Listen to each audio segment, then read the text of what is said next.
X বৃদ্ধ পিতা জীবনের প্রতিটি মুহূর্ত তিনি উৎসর্গ করেছিলেন তার ৩ ছেলেকে মানুষ করার জন্য। দুঃখ কষ্ট সহ্য করে, উপোস করে, মাথার ঘাম পায়ে ফেলে তিনি ৩ ছেলেকে বড় করে তোলেন।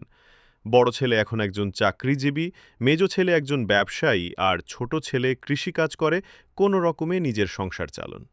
সময়ের সঙ্গে সঙ্গে ছেলেদের মধ্যে অশান্তি বাড়ে। একদিন পিতা বুঝতে পারেন তার উপস্থিতি যেন একটি বোঝা হয়ে উঠেছে। বাধ্য হয়ে তিনি নিজের সারা জীবনের অর্জন, সম্পত্তি সব কিছু ৩ ছেলের মধ্যে ভাগ করে দেন। কিন্তু নিজের জন্য একটা ঘর, দুবেলা খাবার বা একটু ভালোবাসার জায়গাও রাখেননি তিনি। যখন তিনি ছেলেদের বলেন, "আমার থাকার ও খাওয়ার কি হবে রে?" বড় ছেলে বলে, "আমি চাকরি করি বাবা, সময় নেই তোমার দেখভালের। তুমি প্রতি মাসে কিছু টাকা নিও।" মেজো ছেলে বলে, "বাবা আমার ব্যবসা এখনো স্থায়ী হয়নি, আমি মাঝে মাঝে বাজার করে দিয়ে যাব, তাতে চালিয়ে নিও।" ছোট ছেলে বলে, "বাবা আমি চাষ করে কোনো রকমে ছেলেকে স্কুলে পড়াচ্ছি, নিজের সংসারই চালানো দায়। দুবেলা যদি খেতে পারো তাই যথেষ্ট, কিন্তু কোথায় থাকবে সেটা আমি বলতে পারবো না।" এই কথাগুলো শুনে বৃদ্ধ পিতার হৃদয় ভেঙে যায়। তিনি কোনো কথা না বলে এক কোণে বসে থাকেন।